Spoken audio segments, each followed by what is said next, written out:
Jamaat-e ഇസ്ലാമിയെയും PMA സലാമിനെയും വിമർശിച്ച് സമസ്ത യുവജന നേതാവ് ഹമീദ് ഫൈസി അമ്പലക്കടവ്. സമസ്തയിൽ ജമാഅത്തെ ഇസ്ലാമി നുഴഞ്ഞുകയറി. മുസ്ലിം ലീഗിനും സമസ്തയ്ക്കുമിടയിൽ ജമാഅത്തെ ഇസ്ലാമി വിള്ളലുണ്ടാക്കി. PMA സലാം മുസ്ലിം ലീഗിലേക്ക് തിരിച്ചെത്തിയതിന് പിന്നിലും ചരടുവലിച്ചത് ജമാഅത്തെ ഇസ്ലാമി എന്ന് ആരോപിച്ചു. ഇസ്ലാമി എന്ന പാർട്ടി വളരെ തന്ത്രപരമായി കേരളീയ മുസ്ലിം സമൂഹത്തിൽ വിള്ളലുണ്ടാക്കി. മുസ്ലിം ലീഗിനും സമസ്തക്കിടയിലും വിള്ളലുണ്ടാക്കി. സമസ്തക്കും പാണക്കാട് തങ്ങന്മാർക്കിടയിൽ വിള്ളലുണ്ടാക്കി. അവരെ ഭിന്നിപ്പിച്ച് അവർക്ക് നുഴഞ്ഞു കയറി ആധിപത്യം സ്ഥാപിക്കാനുള്ള നിഗൂഢമായ നീക്കത്തിന് കരുവാവുകയാണ് സത്യത്തിൽ ചെയ്യുന്നത്. അതാണ് ഇവിടെ നടന്നുകൊണ്ടിരിക്കുന്നത്. വളരെ അപകടകരമായ പ്രവണത. ജമാഅത്തെ ഇസ്ലാമിയെ തിരിച്ചറിയാൻ നമ്മൾ വളരെ വൈകിപ്പോയിട്ടുണ്ട്.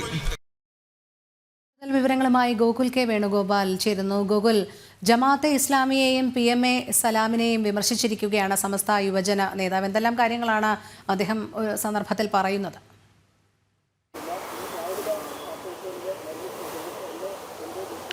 ജമാഅത്തെ ഇസ്ലാമിക്കെതിരെ രൂക്ഷമായ വിമർശനമാണ് ഈ സമസ്ത യുവജന നേതാവായിട്ടുള്ള ഹമീദ് ഫൈസി അമ്പലക്കടവ് നടത്തിയിട്ടുള്ളത്. ഈ മുസ്ലിം സമുദായത്തിനിടയിൽ വിള്ളലുണ്ടാക്കാനുള്ള ശ്രമമാണ് ജമാഅത്തെ ഇസ്ലാമി നടത്തുന്നത്. സമസ്തയ്ക്കും മുസ്ലിം ലീഗിനുമിടയിൽ വിള്ളലുണ്ടാക്കാനുള്ള ശ്രമം ജമാഅത്തെ ഇസ്ലാമി നടത്തുന്നു. അതോടൊപ്പം തന്നെ പാണക്കാട് തങ്ങളെയും സമസ്ത നേതൃത്വത്തെയും തമ്മിൽ തെറ്റിക്കാനുള്ള ശ്രമം ഇത്തരത്തിൽ ജമാഅത്തെ ഇസ്ലാമി നടത്തുന്നു. കാലങ്ങളായി ജമാഅത്തെ ഇസ്ലാമി നടത്തിക്കൊണ്ടിരിക്കുകയാണ്. ആ ഒരു ജമാഅത്തെ ഇസ്ലാമിയുടെ ശ്രമം തിരിച്ചറിയാൻ നമ്മൾ വളരെ വൈകി എന്ന രീതിയിലുള്ള വിമർശനമാണ് നടത്തുന്നത്.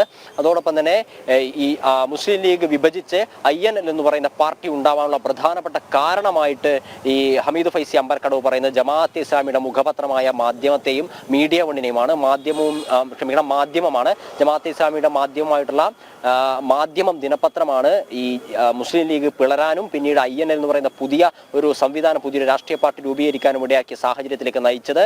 ഈ ബാബറി മസ്ജിദ് തകർത്തതുമായി ബന്ധപ്പെട്ട വിഷയത്തിൽ നിരന്തരമായ ലേഖനങ്ങൾ ജമാഅത്തെ ഇസ്ലാമിയിൽ വന്നു. ഇബ്രാഹിം സുലൈമാൻ സേട്ടിനെ മുസ്ലിം ലീഗിൽ നിന്ന് പുലർത്തി INL എന്ന് പറയുന്ന രാഷ്ട്രീയ കക്ഷി രൂപീകരിക്കുന്നതിലേക്ക് എത്തിച്ചു. ഈ INLന്റെ തന്നെ സംസ്ഥാന നേതാവായിട്ട് MA വഹാബിനെ എത്തിച്ചതിലും ജമാഅത്തെ ഇസ്ലാമിക്ക് വളരെ പങ്കുണ്ട്.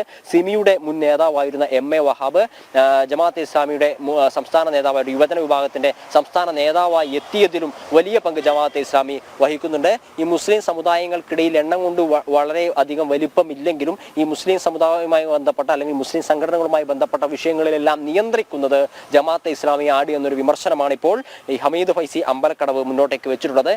കഴിഞ്ഞ ദിവസം പാണക്കാട് സാദിഖലി തങ്ങൾ പറഞ്ഞിരുന്നു ജമാഅത്തെ ഇസ്ലാമിയുമായിട്ട് മുസ്ലിം ലീഗിന് പതിറ്റാണ്ടുകളുടെ ബന്ധമുണ്ട്, അത് ഇന്നും ഇന്നലെ തുടങ്ങിയതല്ല എന്ന് പറയുന്ന പാണക്കാട് സാദിഖലി തങ്ങളുടെ പരാമർശത്തോട് കൂടി ചേർത്ത് വായിക്കേണ്ട ഒരു പരാമർശമാണിത്. കാരണം ഹമീദ് ഫൈസി അമ്പലക്കടവ് എപ്പോഴും പാണക്കാട് സാദിഖലി തങ്ങളെയും സമസ്തക്കകത്തെ ലീഗ് അനുകൂലിയെയും വിമർശിക്കുന്ന ഒരു കാര്യമാണ്. അങ്ങനെ ജമാഅത്തെ ഇസ്ലാമിയായിട്ട് മുസ്ലിം ലീഗിന് പതിറ്റാണ്ടുകളുടെ ബന്ധമുണ്ട് എന്ന് പറഞ്ഞതിന് പിന്നാലെയാണ് മുസ്ലിം സമുദായത്തിൽ പിളർപ്പുണ്ടാക്കാനും മുസ്ലിം സമുദായത്തിനകത്ത് ഭിന്നത ഉണ്ടാക്കാനും സമസ്തയും മുസ്ലിം ലീഗിനെയും തമ്മിൽ തെറ്റിക്കാനും സമസ്തയും പാണക്കാട് കുടുംബത്തെയും തമ്മിൽ തെറ്റിക്കാനും ശ്രമിക്കുന്നത് ജമാഅത്തെ ഇസ്ലാമിയാണ് എന്ന് പറയുന്ന വിമർശനവുമായിട്ട് ഹമീദ് ഫൈസി അമ്പലക്കടവ് രംഗത്തേക്ക് വന്നിട്ടുള്ളത്.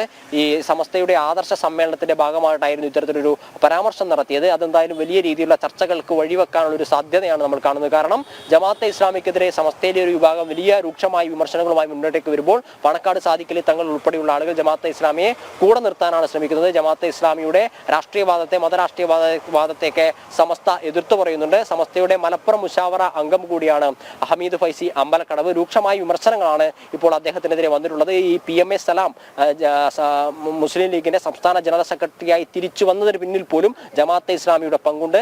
ഈ PMA സലാം നിരന്തരം സമസ്തയിലെ നേതാക്കൾക്കെതിരെ വിമർശനം ഉന്നയിക്കുന്ന ലീഗ് നേതൃത്വത്തിലെ പ്രധാനപ്പെട്ട ഒരു വ്യക്തിയാണ്. കാരണം ലീഗും സമസ്തയും തമ്മിലുള്ള വിഷയങ്ങളിൽ ഈ സമസ്തയുടെ നേതാക്കളെ വിമർശിച്ചുകൊണ്ട് എപ്പോഴും രംഗത്ത് വരാറുള്ളത് PMA സലാമാണ്.